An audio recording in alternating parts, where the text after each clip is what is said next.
उस शाम बारिश जोरों से बरस रही थी, वैसी जो शहर को असल से ज्यादा ठंडा महसूस कराती है। मैं ऊबर की पिछली सीट पर बैठी थी, खिड़की से फिसलती पानी की धारियां देख रही थी। मेरा अक्स धुंधला और थका हुआ। मेरा नाम मीरा कपूर है। मेरी उम्र 35 साल है और पिछले 10 सालों से मेरी शादी का पूरा बोझ मैं ही उठा रही थी। मैं बेंगलुरु में एक सीनियर ऑपरेशंस मैनेजर के तौर पर काम करती हूँ।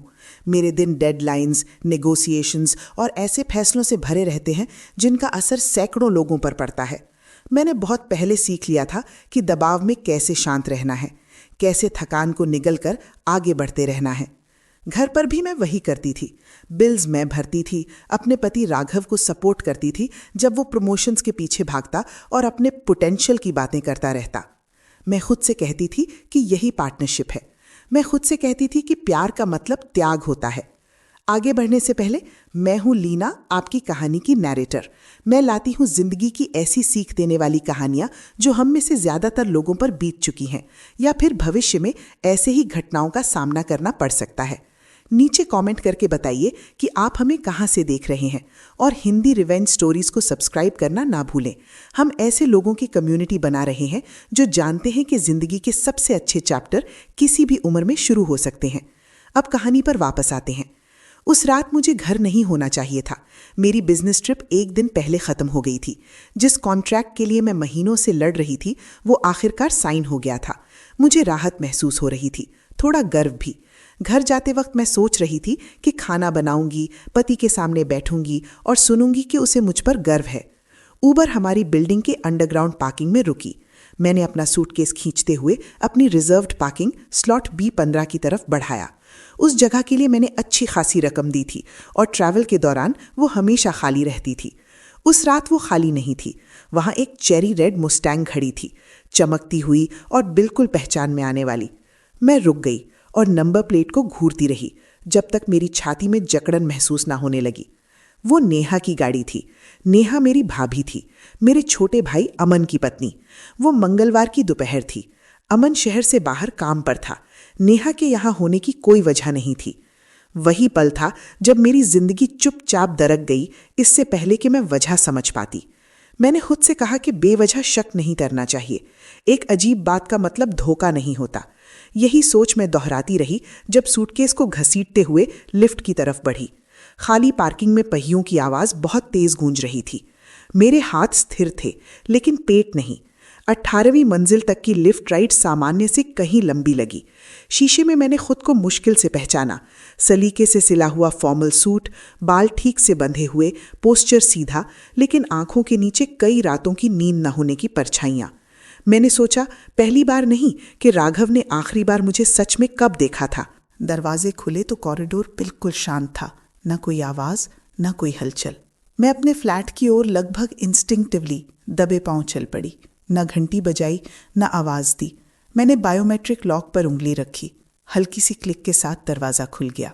अंदर रोशनी धीमी थी, पर्दे खिंचे हुए थे। हवा में लैवेंडर की जानी पहचानी खुशबू थी, लेकिन उसके नीचे कुछ और था, कुछ मीठा, अनजाना। मैंने अपनी हील्स उतारी और राघव का नाम पुकारने ही वाली थी कि वो आवाज सुनाई दी, बेडरूम से आती हुई। न टीवी, न म्यूजिक। एक औरत की हांफती कराह और एक आदमी की धीमी आवाज। मेरा शरीर जम गया। हर मसल ऐसे लॉक हो गई जैसे मैं पत्थर बन गई हूं। मैं धीरे धीरे आगे बढ़ी। दिल इतनी जोर से धड़क रहा था कि मुझे लगा वे सुन लेंगे। बेडरूम का दरवाजा थोड़ा खुला था, रोशनी बाहर फैल रही थी। उस सकरे गैप से मैंने अपना बिस्तर देखा। चारकोल ग्रे चादरें जो मैं जाने से पहले बिछा कर गई थी। 2 जिस्म एक दूसरे में उलझे हुए थे। औरत नेहा थी। एक पल के लिए मेरी नजर धुंधली हो गई, सिर में गर्मी दौड़ गई, फिर एक अजीब बर्फ जैसी शांति छा गई। राघव की आवाज साफ सुनाई दी, लापरवाह और बेरहम। वो हंसते हुए कह रहा था कि मैं बोरिंग हूं, कि मुझे बस पैसे कमाने आते हैं। उस पल मेरे अंदर कुछ बंद हो गया। मैंने चीख नहीं मारी, अंदर नहीं घुसी, रोई नहीं। मैंने फोन निकाला और कैमरा ऑन कर दिया। हाथ कांप रहे थे, लेकिन मैंने उन्हें स्थिर रखा। 2 मिनट इतना रिकॉर्ड किया कि इनकार की कोई गुंजाइश ना रहे। फिर मैं पीछे हटी, चुपचाप दरवाजा बंद किया, सूटकेस उठाया और भूत की तरह फ्लैट से बाहर निकल गई। कुछ लोग समझते हैं कि ताकत चिल्लाने में होती है। उस रात ताकत बिना देखे चले जाने में थी। मुझे याद नहीं कि मैं बिल्डिंग से कैसे निकली, बस इतना याद है कि ऊबर में बैठी थी। पूरा शरीर कांप रहा था, दांत इतने जोर से भींचे हुए थे कि जबड़ा दुख रहा था। मैंने ड्राइवर से कहा कि मुझे अनन्या शर्मा के घर ले चले। अनन्या मेरी सबसे अच्छी दोस्त थी और उससे भी ज्यादा एक वकील। मुझे पता था कि अगर मैं अकेली रही तो टूट जाऊंगी। जब अनन्या ने दरवाज़ा खोला और मुझे सूटकेस के साथ खोखले चेहरे में खड़ा देखा, उसने सवाल नहीं किए। मुझे अंदर खींच लिया और पानी का गिलास पकड़ा दिया। जब मैंने उसे वीडियो दिखाया, उसका चेहरा सदमे से सीधे फोकस में बदल गया। मीरा, उसने शांत स्वर में कहा, अभी सामना मत करना। अगर तुम फट पड़ी तो तुम हारोगी। कंट्रोल, इज्जत और एसेट्स सब खो दोगी। शांत रहो और उन्हें खुद को बर्बाद होने दो। मैं उसके सोफे पर कुछ घंटे सोई। असली नींद नहीं, बस इतनी के हाथ स्थिर हो जाएं। आधी रात से पहले मैं घर लौट आई। इस बार मैंने दरवाज़ा जोर से खोला, सूटकेस के पहिए फर्श पर घिसने दिए और खुश आवाज में बोली, हनी, मैं आ गई। राघव लगभग तुरंत सामने आ गया, पैजामा पहने हुए, बाल थोड़े बिखरे। वो ज़रूरत से ज्यादा मुस्कुराया, आंखें मेरे चेहरे को टटोल रही थीं। तुम जल्दी लौट आई, उसने कहा, मेरा सूटकेस पकड़ते हुए। फोन क्यों नहीं किया? मैं लेने आ जाता। मैंने मुस्कुराकर उसका हाथ छुआ। प्रोजेक्ट जल्दी खत्म हो गया, सोचा सरप्राइज दूं। उसने मुझे गले लगाया। उसका शरीर सख्त था। वही मीठी खुशबू फिर से आई। मैंने पीछे हटकर जम्हाई ली। बहुत थक गई हूं, शावर लेकर सो जाऊंगी। बेडरूम में सब कुछ अजीब तरह से सलीके में था। चादरें ग्रे नहीं थीं, वे सस्ती गुलाबी कॉटन की थीं, जिन्हें मैंने सालों पहले अलमारी के पीछे ठूंस दिया था। मैंने भौं उठाई। चादरें क्यों बदली? राघव 1 सेकंड के लिए जम गया। टीवी देखते हुए कॉफी गिर गई थी, धोनी पड़ी। झूठ भद्दा था, लगभग अपमानजनक। मैंने सिर हिलाया और मुस्कुराई। तुम कितने लापरवाह हो। शावर में मैंने आईने में खुद को देखा। आंसू नहीं आए, बस सीने में एक खामोश फैसला बनता गया। रात 2 बजे राघव की सांसें गहरी और स्थिर हो गईं। मैंने करवट बदली और धीरे से उसका हाथ उठाया। उसका अंगूठा उसके फोन पर रखा। स्क्रीन अनलॉक हो गई। मैसेजेस साफ सुथरे थे, बहुत ज्यादा साफ। मैंने ऐप सेटिंग्स में जाकर एक छिपा हुआ फोल्डर ढूंढा जो वर्क ऐप के नाम से छिपा था। उसमें कोड चाहिए था। मैंने उसका जन्मदिन ट्राई किया, नहीं। हमारी एनिवर्सरी, नहीं। फिर मैंने नेहा का जन्मदिन डाला, तुरंत खुल गया। पेट मरोड़ गया जब मैंने अश्लील मैसेज और फोटो स्क्रॉल किए। फिर बैंकिंग ऐप खोली। ट्रांसफर पर ट्रांसफर, हजारों रुपए प्यारे नामों के साथ। एक लग्जरी ज्वेलरी स्टोर में 8 लाख रुपए का चार्ज। मैंने सबके स्क्रीनशॉट लिए और खुद को भेज दिए। फिर अपने एक्सेस का हर निशान मिटा दिया। मैं छत को घूरती हुई लेट गई, शरीर ठंडा और सख्त। शादी पहले ही मर चुकी थी, मैं बस अंतिम संस्कार की तैयारी कर रही थी। अगली सुबह मैं राघव से पहले उठी और हमेशा की तरह नाश्ता बनाया। कॉफी, टोस्ट, अंडे। हर हरकत शांत, लगभग ऑटोमेटिक। अंदर सब दूर दूर लग रहा था, जैसे मैं शीशे के पीछे से अपनी जिंदगी देख रही हूं। जब राघव टेबल पर बैठा, उसने ऐसे मुस्कुराया जैसे कुछ हुआ ही ना हो। मैं उसके चेहरे को देखती रही, नोटिस करती हुई कि वो कितनी आसानी से रूटीन में लौट आया। तभी मुझे एक बात समझ आई, धोखा हमेशा ड्रामेटिक नहीं लगता, कभी कभी वो बहुत आरामदेह लगता है। उसी दिन बाद में मैं अनन्या से लंच पर मिली। उसने ध्यान से स्क्रीनशॉट और वीडियो फिर देखे। खत्म होने पर वो पीछे झुकी और बोली, तुम्हें इमोशन से ज्यादा चाहिए, तुम्हें स्ट्रक्चर चाहिए, ऐसा सबूत जो अपने आप खड़ा रहे। उसी तरह मेरी मुलाकात कबीर मल्होत्रा से हुई। कबीर 40 के आसपास का प्राइवेट इन्वेस्टिगेटर था, शांत, मेथोडिकल और सम्मानजनक। मैंने हालात बताए तो वो चौंका नहीं, बस सवाल पूछता रहा, तारीखें, समय, जगह, पैटर्न। फिर उसने सिर हिलाया और कहा, 1 हफ्ता दीजिए। कुछ दिन बाद उसने मुझे एक मोटा लिफाफा दिया। अंदर तस्वीरें थीं, राघव और नेहा दोपहर में छोटे कैफे में बैठे हाथ पकड़े हंसते हुए। एक तस्वीर में राघव नेहा के मुंह से सॉस पोंछ रहा था, उस नरमी से जो मुझे सालों से महसूस नहीं हुई थी। दूसरी तस्वीरों में वे शहर के बाहर एक सस्ते मोटेल में घुसते और 1 घंटे बाद निकलते, कपड़े सिलवटों से भरे, चेहरे ढीले। मुझे उल्टी सी लगी लेकिन मैं रोई नहीं। मैंने कबीर को धन्यवाद दिया और पैसे चुकाए। अब ये दर्द का मामला नहीं था, ये साफ गोई का मामला था। उस वीकेंड मैंने राघव को परखने का फैसला किया। डिनर पर मैंने सहजता से कहा, आज शहर के बाहर एक जमीन देखी, दाम ठीक है, सोचा अपनी कुछ सेविंग्स इन्वेस्ट कर लें। उसके चेहरे का रंग उड़ गया। वो हिचकिचाया, फिर बोला, मार्केट बहुत खराब है, जमीन लेना रिस्की होगा। मैंने मुस्कुराकर कहा, हमारे पास काफी बचत है, शुरू में 80 लाख रुपए तक। उसका हाथ हल्का सा कांपा। असल में मैंने हमारी सेविंग स्टॉक मार्केट में लगा दी थी, गिरावट आ गई, अभी पैसा नहीं निकाल सकता। सबसे पुराना झूठ। मैंने आह भरी और निराश दिखी। मुझे बताना चाहिए था। वो ढीला पड़ गया, सोचते हुए कि बच निकला।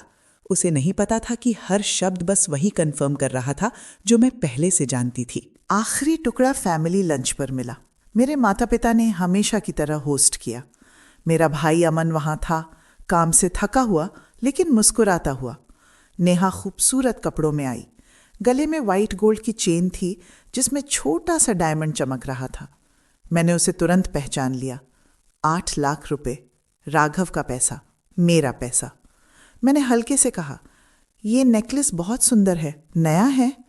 नेहा आधे सेकंड के लिए जम गई, फिर हंसकर बोली, अरे सस्ता कॉस्ट्यूम ज्वेलरी है। मैंने सिर हिलाया, महंगा लग रहा है, तुम पर सूट करता है। सबके सामने उसे झूठ बोलते देख मुझे सब साफ समझ आ गया। ये गलती नहीं थी, ये एक चुनाव था और हर चुनाव की कीमत होती है। उस फैमिली लंच के बाद मैं बहुत शांत हो गई, कुछ ज्यादा ही शांत। राघव के मुताबिक मैं कम बोलने लगी, ज्यादा सुनने लगी, और मैंने देखा कि कैसे डर धीरे धीरे उसकी आदतों में घुसने लगा था। अब वो लगातार अपना फोन चेक करने लगा था। नोटिफिकेशन आते ही चौंक जाता। अपराध बोध उसके अंदर घर करने लगा था। मुझे जिस मौके की जरूरत थी वह उम्मीद से पहले आ गया। राघव की कंपनी ने अपनी सालाना क्लाइंट अप्रिसिएशन गाला नाइट का ऐलान किया। वहां एग्जीक्यूटिव्स और उनके जीवन साथियों की मौजूदगी जरूरी थी। वहां दिखावा मायने रखता था और उससे भी ज्यादा इज्जत। मैंने बिना हिचक आमंत्रण स्वीकार कर लिया। इवेंट की रात मैंने नेवी ब्लू ड्रेस चुनी, सादी, एलिगेंट, कुछ भी चटक नहीं। मैं ध्यान खींचने नहीं आई थी, मैं वहां दिखने आई थी, मौजूद रहने के लिए, लोगों को याद दिलाने के लिए कि मैं अदृश्य नहीं हूं। बॉलरूम में हल्का संगीत बज रहा था, सभ्य हंसी की आवाजें गूंज रही थीं। राघव आदर्श पति की भूमिका निभा रहा था। उसका हाथ हल्के से मेरी पीठ पर रखा हुआ, मुस्कान चेहरे पर जमी हुई। मैं उसकी त्वचा के नीचे छिपा तनाव महसूस कर सकती थी। मैं ड्रिंक लेने का बहाना बनाकर अलग हुई और शालिनी मेहता के पास गई, जो डिप्टी डायरेक्टर की पत्नी थी। शालिनी मिलनसार थी, पैनी नजर रखने वाली और जरूरत से ज्यादा बातें करने के लिए जानी जाती थी। हमने एक दूसरे की तारीफ की, काम के स्ट्रेस और लंबी शादियों पर हंसे। फिर मैंने हल्की सी आह भरी। शालिनी थोड़ा और पास झुकी। मीरा, सब ठीक है? तुम कुछ परेशान लग रही हो। मैंने इतनी देर रुककर जवाब दिया कि बात अनजानी लगे। कुछ नहीं, शायद मेरा वहम है, मुझे कहना भी नहीं चाहिए था। बस इतना ही काफी था। शालिनी की आंखों में चिंता चमक उठी। क्या कहना? मैंने आवाज धीमी कर ली। प्लीज इसे आगे मत दोहराना। मुझे राघव पर पूरा भरोसा है, लेकिन जब मैं ट्रैवल पर थी तो सिक्योरिटी वाले ने कहा कि उसने राघव की कार रात को देर से देखी थी, हमेशा किसी औरत के साथ। किसी ने कहा वो मेरी भाभी जैसी दिखती थी। मुझे यकीन है कुछ नहीं होगा, लोग बातें बनाते हैं। मैंने जल्दी से उसका बचाव किया। वो अच्छा इंसान है, थोड़ा बोरिंग है, सच कहूं तो वो ऐसा कुछ नहीं करेगा। जितना ज्यादा मैं उसका बचाव करती गई, उतना ही शालिनी का यकीन पुख्ता होता गया। उसने मेरा हाथ दबाया। तुम बहुत भली हो, इस दुनिया में भलमनसाहती सबसे ज्यादा चोट खाती है। चिंता मत करो, मैं ध्यान रखूंगी। मैंने उसे धन्यवाद दिया और आगे बढ़ गई। रात के अंत तक मैं महसूस कर सकती थी वो बदलाव, नजरें, राघव के पास से गुजरते वक्त बातचीत में रुकावटें, हमारे पास आते ही थम जाती फुसफुसाहटें। राघव ने भी सब महसूस किया। 2 दिन बाद वो देर रात घर आया, शराब की गंध में लिपटा हुआ। उसने ब्रीफकेस सोफे पर फेंका और बड़बड़ाया, ऑफिस में लोग बातें कर रहे हैं। वो झुंझलाया, बेकार अफवाहें। मैंने उसे पानी दिया और पास बैठी। आवाज नरम रखी। किस बारे में? उसने मेरा चेहरा गौर से देखा। मेरे बारे में, अफेयर के बारे में। मैंने हल्का सा माथा से कोड़ लिया। ये तो बकवास है। अगर तुम बेगुनाह हो तो डर क्यों? लोग तो हमेशा बोलते हैं, जितना ज्यादा सफाई दोगे उतना शक होगा। ये शब्द उस पर उम्मीद से ज्यादा भारी पड़े। उसके हाथ कांपने लगे। उस रात वो लगभग सोया ही नहीं। बार बार फोन देखता, मैसेज टाइप करता, फिर डिलीट कर देता। आत्मविश्वास की जगह डर ने ले ली थी, और डर लोगों को लापरवाह बना देता है। अगले वीकेंड मेरे माता पिता ने सबको लंच पर बुलाया। कुछ औपचारिक नहीं, बस घर का खाना और पारिवारिक शोर। मैंने तुरंत हाँ कर दी। मुझे पहले से पता था कि ये मिलन सब कुछ बदल देगा। जब हम पहुंचे, मेरा छोटा भाई अमन पहले से वहां था, किराने के बैग उठाए हुए, जैकेट पर काम की धूल जमी हुई। वो सहज मुस्कुराया, वैसे जैसे लोग तब मुस्कुराते हैं जब जिंदगी अभी ईमानदार लगती है। थोड़ी देर बाद नेहा आई, कुछ ज्यादा ही सजी हुई, मेकअप परफेक्ट, पॉस्चर सख्त। उसने मुश्किल से मेरी आंखों में देखा। लंच गर्म जोशी से शुरू हुआ। माँ सब पर प्यार लुटा रही थी, पापा ड्रिंक्स डाल रहे थे। अमन काम की बातें कर रहा था, भविष्य के प्लान्स, बेहतर जिंदगी बनाने के सपने। वो अपनी पत्नी को खुले प्यार से देख रहा था। तभी खाने के बीच में नेहा ने कांटा प्लेट पर रख दिया। आवाज तेज और अचानक थी। मुझे सबको कुछ बताना है। उसकी आवाज कांप रही थी। कमरा एकदम शांत हो गया। मैं प्रेग्नेंट हूं। तुरंत प्रतिक्रियाएं आईं। मेरे माता पिता हक्का बक्का रह गए, फिर मुस्कुराए। माँ उठकर उसे गले लगाने चली। अमन एक पल के लिए जम गया, फिर हंस पड़ा, अविश्वास और खुशी में। मैं पापा बनने वाला हूं। उसकी आवाज टूट गई। सब ने जश्न मनाया, सब ने, सिवाय राघव के। मैंने देखा उसके चेहरे का रंग उड़ गया। उसका गिलास हाथ से फिसलकर टेबल से टकराया। माथे पर पसीना उभर आया। वो छिपा नहीं पाया। मैंने शांति से अपना गिलास उठाया। बधाई हो नेहा, बहुत अच्छी खबर है। सारे चेकअप टाइम पर कराना। हफ्तों की सही गिनती जरूरी होती है। उसकी नजर मेरी तरफ गई, फिर तुरंत हट गई। उसने जरूरत से ज्यादा तेजी से सिर हिला दिया। घर लौटते वक्त कार में भारी खामोशी थी। राघव की उंगलियां स्टीयरिंग पर जमी हुई थीं, नकल सफेद। मैंने पीछे टिकते हुए सहजता से कहा, हैरानी की बात है ना, अमन तो अक्सर काम के सिलसिले में बाहर रहता है। जिंदगी का टाइमिंग बड़ा अजीब होता है। उसने सूखा सा निगल लिया। ऐसा हो जाता है। मैं हल्की सी मुस्कुराई। हाँ, अब तो टेक्नोलॉजी भी कमाल की है। डॉक्टर लगभग ठीक ठीक बता देते हैं कि कंसीव कब हुआ। गलतफहमियों से बचाव हो जाता है। उसने कोई जवाब नहीं दिया। उस रात मैंने अगला दांव खेला। मैंने राघव से नरमी से कहा कि मैंने नेहा को पहले देखा था, वो बहुत घबराई हुई लग रही थी। वो रो रही थी। मैंने कहा, किसी के दबाव में गर्भ गिराने की बात कर रही थी। मुझे समझ नहीं आया। उसके हाथ से सिगरेट गिर गई। उसने क्या कहा? वो जरूरत से ज्यादा जल्दी बोला। पता नहीं, मैंने कहा। मुझे चिंता हुई। बाद में एक फेक अकाउंट से मैंने नेहा को एक छोटा सा मैसेज भेजा। तुम्हारा प्रेमी निकलने का रास्ता ढूंढ रहा है, खुद को बचाओ।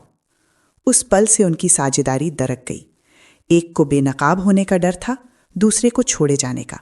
और डर प्रेमियों को दुश्मन बना देता है। 2 दिन बाद राघव ने कहा कि उसे अर्जेंट मीटिंग के कारण जल्दी निकलना होगा। वो डाउनटाउन नहीं गया। मुझे पता था, क्योंकि महीनों पहले उसकी कार में लगाया ट्रैकर मेरे फोन पर चमक उठा था। उसकी गाड़ी शहर से बाहर सुनसान इलाके में मौजूद रेस्टोरेंट्स के क्लस्टर की ओर तेजी से बढ़ रही थी। मैंने सुरक्षित दूरी रखते हुए पीछा किया। फिर से बारिश शुरू हो गई, पतली, ठंडी, सड़क को धुंधला करती हुई। राघव ने लोटस हाउस नाम की एक छुपी हुई लाउंज के बाहर कार रोकी। ये वैसी जगह थी जहां प्राइवेट बूथ होते हैं और कोई सवाल नहीं पूछता। 15 मिनट बाद एक राइड शेयर रुकी। नेहा उतरी, मौसम हल्का होने के बावजूद मास्क और हुड में। वो घबराकर इधर उधर देखने लगी, फिर तेजी से अंदर चली गई। मैं अंदर नहीं गई। इसके बजाय मैंने फोन निकाला और एक अनजान नंबर से मैसेज भेजा। तुम्हारी पत्नी नेहा राघव कपूर के साथ लोटस हाउस VIP बूथ 3 में है। अगर बच्चे की सच्चाई जाननी है तो अभी आओ। अमन जब कंस्ट्रक्शन साइट पर था तभी उसे मैसेज मिला। पहले उसने अविश्वास में स्क्रीन को देखा, फिर नेहा को कॉल किया, कोई जवाब नहीं। राघव को कॉल किया, सीधे वॉइस मेल। वो खामोशी किसी भी कबूलनामे से ज्यादा तेज थी। जब अमन लाउंज पहुंचा, वो बारिश में भीगा हुआ था, चेहरा पीला और बेकाबू। उसने दिशा नहीं पूछी, गलियारे से होते हुए सीधे बूथ 3 तक पहुंचा। अंदर से चीख पुकार की आवाजें आ रही थीं।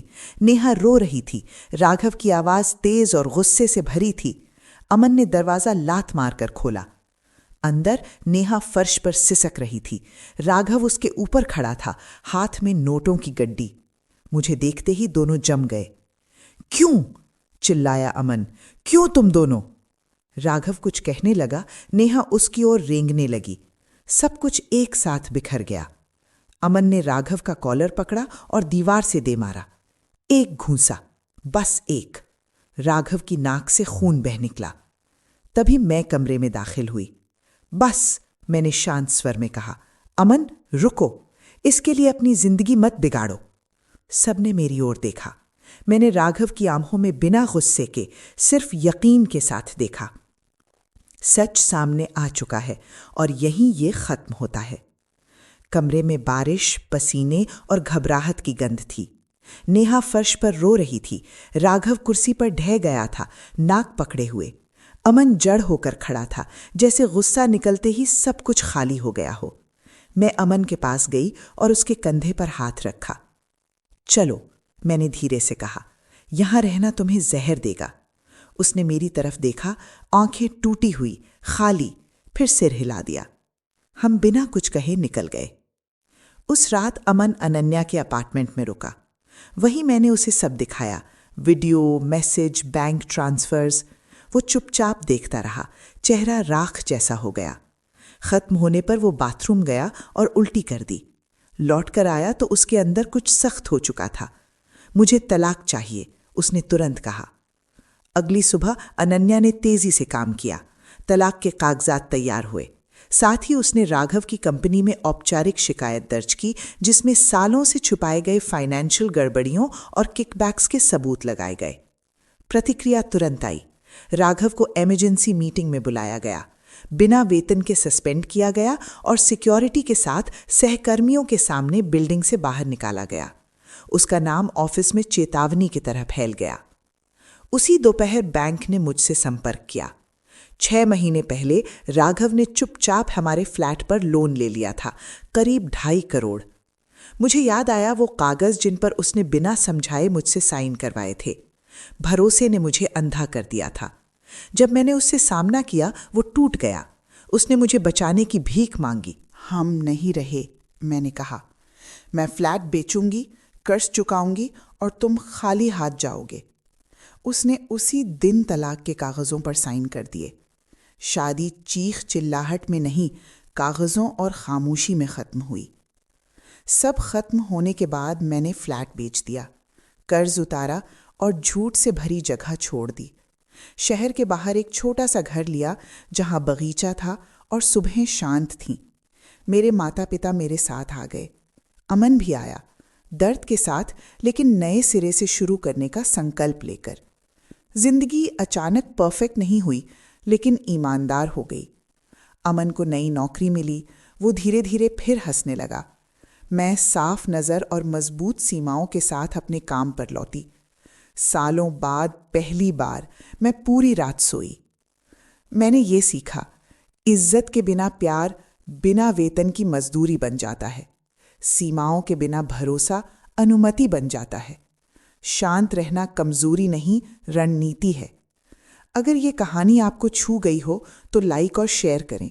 कमेंट में बताएं कि आप कहाँ से सुन रहे हैं और क्या आप कभी चुप रहे हैं जब आप चीखना चाहते थे। ऐसी और सच्ची कहानियों के लिए सब्सक्राइब करें। अगली कहानी में मिलते हैं।